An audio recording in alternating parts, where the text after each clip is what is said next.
Hey, so what's going on, everybody? My name is Dustin, and we're here to continue the About Me series on YouTube.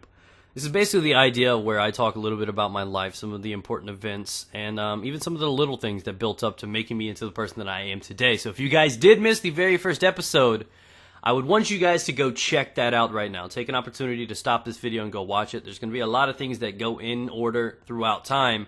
So if you ever do miss a video, make sure you check in, tune in. If you notice you missed something, go watch the previous one. I'll be setting a playlist up, and you can check it down in the description at any time on any video.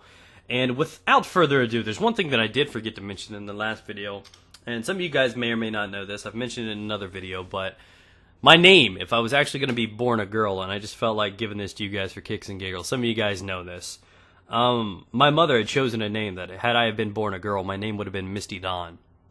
I know, it kind of sounds like a Pokemon or a dinosaur or something, but my name would have been Misty Dawn. Actually, it kind of sounds like a stripper name, right? That's definitely a prostitute's name.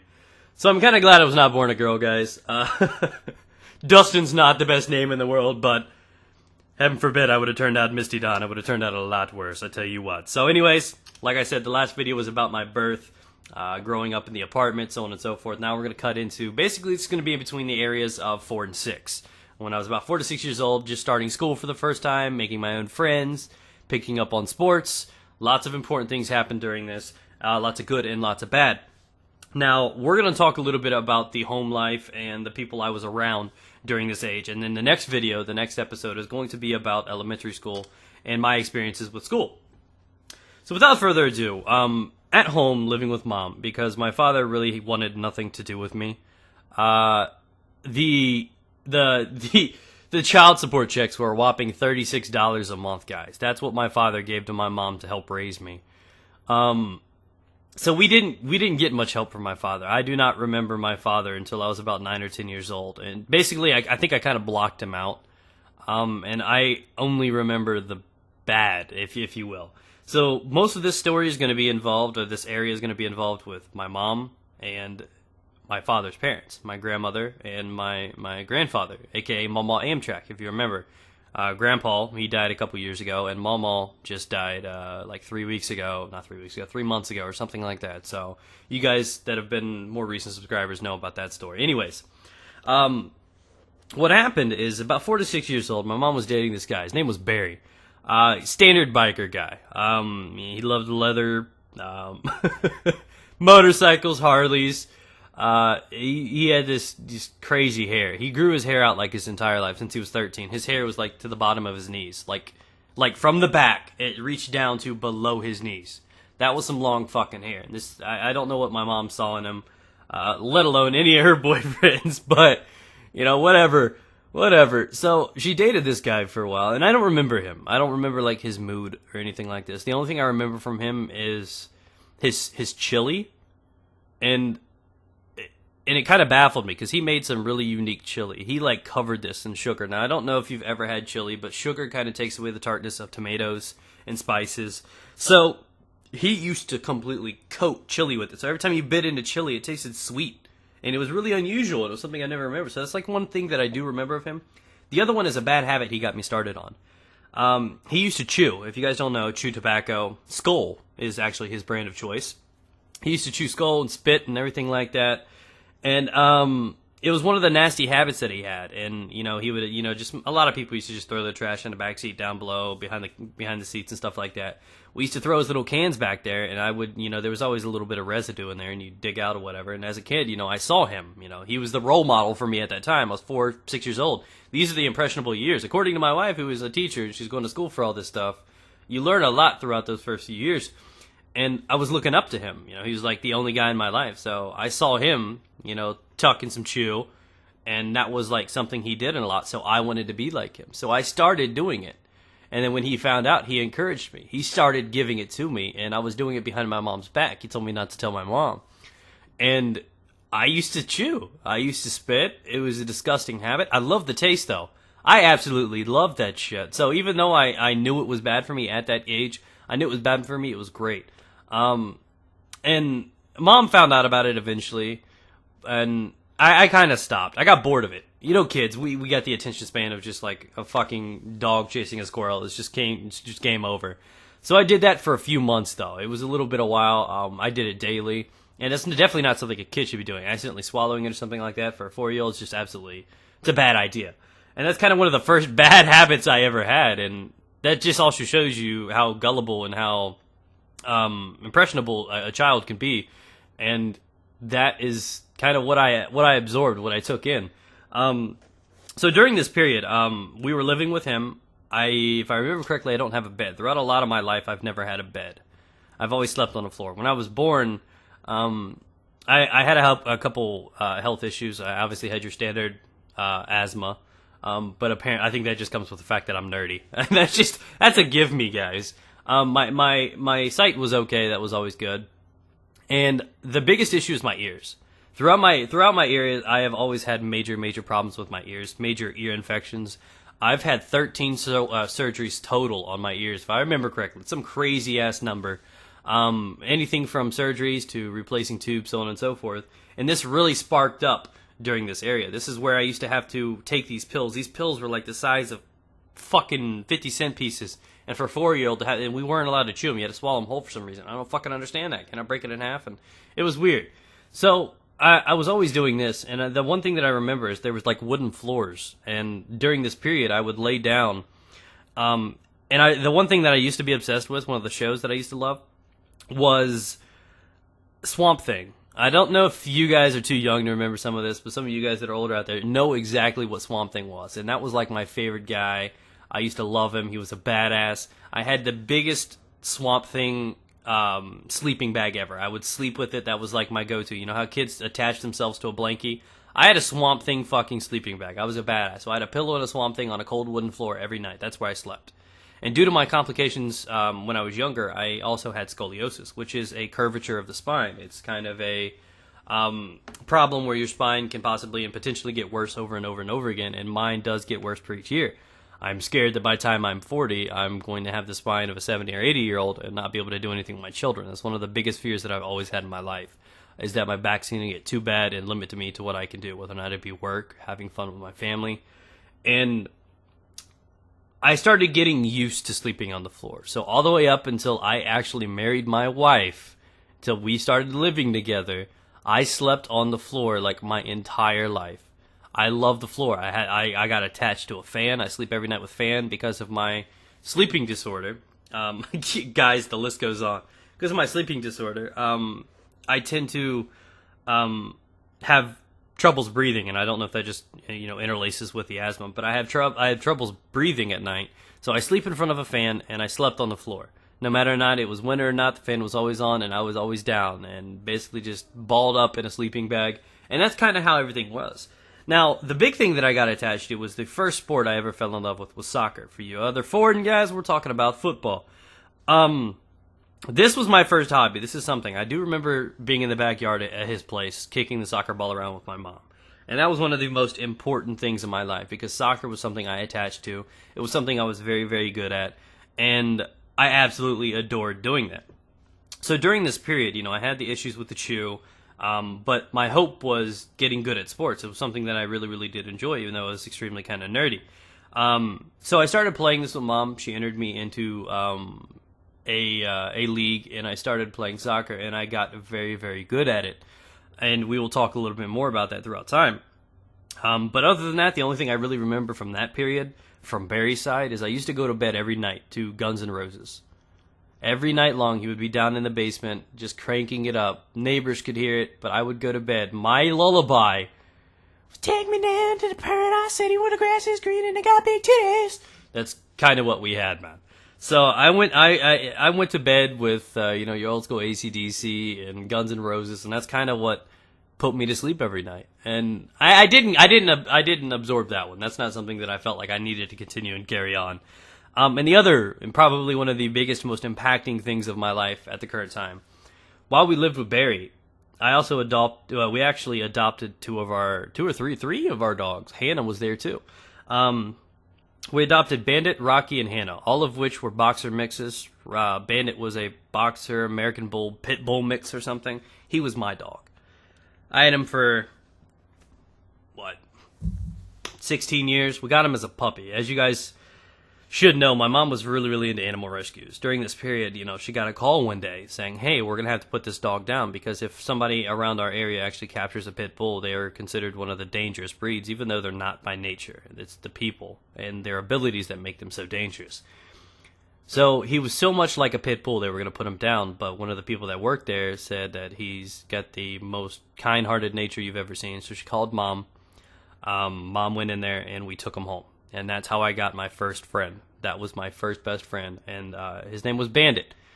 He was there for me. Dogs are there for you in a way that humans can't be. They know when you're sad. You've ever been sad, just pissed off at the world, and your dog just comes up next to you and just lays his head on your leg. You know what I mean? He slept with me every night. And he would wait, though. I don't think, some dogs do not like body heat from humans, so they won't sleep with them. But he would, lay next to me or at the foot of my bed and wait for me to fall asleep. And as soon as I fell asleep, he would go and lay right at the edge of at the doorway, just, to protect me or something. And he was my first best friend. I absolutely love this dog to death. Animals are definitely a blessing to everybody, and people neglect them, and it's just one of the worst things I've seen throughout my life. I'll talk a little bit more about those as I get older, or get through this, if you will. So that's kind of what happened. The other part of my life during this 4 to 6 year old was obviously elementary school. We'll get into that next video. But for now, my grandmother and grandfather. Now, you won't really hear me talk about the other grandfather, my mother's father. But you will hear me talk about her mother because she was kind of the other woman in my life that helped raise me. So there was my mom and my grandmother, Angel. They were basically the two people that raised me throughout my life. Father really wasn't there. And there was never one solid male person in my life except for one guy. We'll talk about him later. But yeah, I spent, and I don't remember too much at the home life. I don't remember being at the apartment too much. I don't remember anything like this. But one thing that I do remember is spending the first few years at my grandparents' house. And it was a rough environment. It was a very, very rough environment. We'd sleep on the couch or on the floor. They babysat me a lot. I don't know. Mom told me she used to work 2 jobs. That's probably why I remember a lot of time over there. And it's also where I started getting used to being around other people. Like I told you, my aunt died of a drunk car accident. And my grandparents adopted my cousins Sierra and Carrie, who are my age. Sierra's a month younger than me, and Carrie's like a year or two younger than me. And they were adopted, so they basically lived there. So I was over there, and I'd always have people to mingle with, to hang out with, and that was family. And I remember that because, those are the fun years. I remember when, Eiffel, what the fuck's that band called? Eiffel 65 or some shit. I'm Blue song came out, and we used to dance and sing that all day long. And I remember this, but I remember some crazy shit, too. I remember like, the food that was always there was always, like, 3 things that were in this house. You'd always go to the fridge, and there'd always be at least 4 2-liters of Pepsi. You'd look up in the freezer, and there would always be at least 2 or 3 boxes of Neapolitan ice cream, and you would always find oyster crackers in the pantry. That was like the 3 things that were always in this house. Now, through this period, I remember a lot of things. The hardest one for me to comprehend was my grandmother. Her name's Loretta. At some point, and I don't even remember this phase, I don't remember my grandmother standing. She had a stroke and a heart attack. She had many strokes and heart attacks, man. This woman took more than anybody could take. It's incredible. She was basically paralyzed from the waist down, her arms kind of, and she wasn't able to talk. Basically, this happened, I was probably around, 4, 6, something like this. So I really do not remember my grandmother. I remember the food she used to make, her goulash and some incredible stuff. I remember good things about her, but I can't picture her standing. You know what I mean? I don't know if I was so used to seeing her. And it was sad. She'd always sit there, and I never got to grow up with my grandma. She was the glue that held my dad's side of the family together. And when that happened, everything fell apart. And the kids and the families and the siblings were so competitive. My kid's better than your kids. I'm a diehard Christian. You're just a piece of shit plumber. And things went crazy. But she was seriously the sweetest woman ever. I can remember her nature. I can remember her smile. Her laugh is just the most beautiful thing ever. But I can't remember her standing. I don't know her voice. And it was painful to see my grandmother like that. It was painful to know that she was what held the family together, and the family just ate from the inside out. It just imploded. And I never had the opportunity. It was like something bad happened to one of the sweetest people in the world, and they just that was like a life experience for me. That was something that showed me that life is never fair. That was like the defining moment in my life where I realized that things aren't right. I mean, why would this happen to a person? I mean, why not me? Why not somebody else? I'm sure she's been nothing but a saint. I mean, she was a diehard Christian. She was a hell of a cook. She raised her family. She had like 8 kids or some shit. She was the perfect mother and grandmother. She loved her grandbabies. And I don't really remember too much of this. And I do remember, and this is the kind of living environment we lived in over there. Now, we had roaches and water bugs. If you don't know what roaches and water bugs are, consider yourself lucky. Water bugs, these things used to be huge. I mean, I wish I could explain. I can't compare it to something. But they were huge, big black bugs. And they were everywhere. They had wooden floors throughout. The basement was nasty. And basically, any time that I went and laid down or sat down, I had bugs crawling all over me. I remember opening up cereal boxes, pouring out cereal into a bowl, and 3 roaches fall out on top of your cereal. It's kind of living environment that I dealt with as a kid. It's kind of what I had. It was the same way at my dad's house, too. So, how many times I laid on the floor and bugs were crawling on me, or, they walked in my mouth and I ate them. It was just kind of a disturbing feeling. And, my family was never rich. Nothing about us was rich. We settled for soups and noodles, and that's kind of what we had. So it was rough growing up.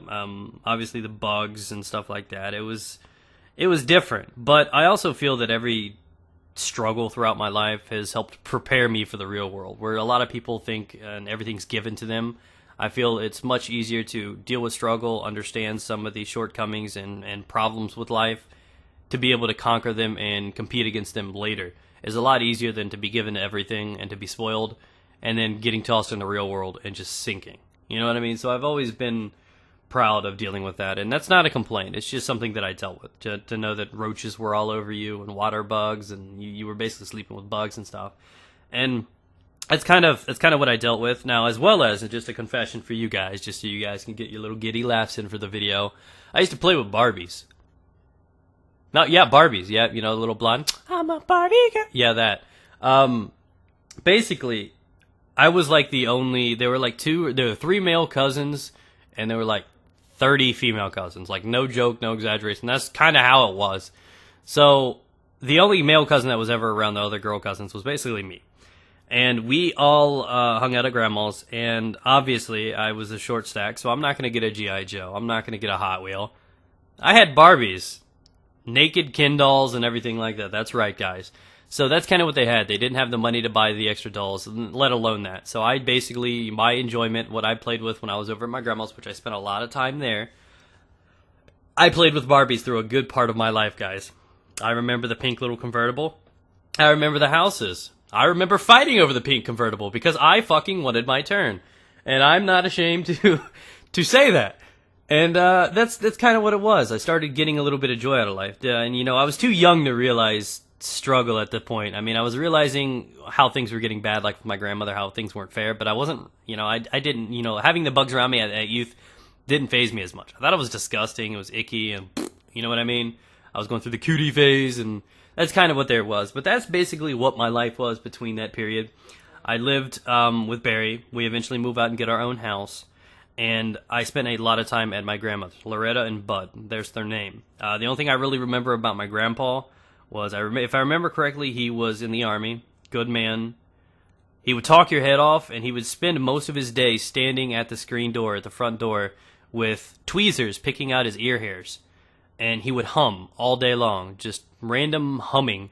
And that's, if I was to remember my grandfather right now, and you could ask any of the grandchildren, where would he be standing and what would he be doing? And everybody would be saying, every one of them in unison would say, he'd be standing at the door, tweezers in his ear, humming. And that is what I remember from him. That's at least a positive memory. He was there for us, he helped us, and he took care of my paralyzed grandmother. And this man, it takes a lot, and that's love, that's old school love. My family comes from Kentucky, and we're country. And it shows the bond of family. And, like I said, we took a hit when Grandma was paralyzed, and the family started falling apart and fighting a lot more. And it broke her heart. She couldn't do anything. You know what I mean? It broke her heart to see her family fall apart before her eyes. And it was so sad. And I wish I was intelligent enough as a kid to try to fix the family, but You know, it was rough. It was rough. That's just what I saw. It's one of the things I dealt with. But for now, we're going to go ahead and end this episode of About Me. Look forward to the next one about elementary school. Things are going to get a lot more complicated. Be excited for when high school comes around. You're going to hear about depression, girls, boys, everything you can think of. And it's going to be entertaining. So hopefully you guys look forward to that. Remember to leave a rating. It helps out a lot. And like I said, keep your eyes down on the playlist in case you missed an episode. Thanks for watching, guys. Peace out. Get it.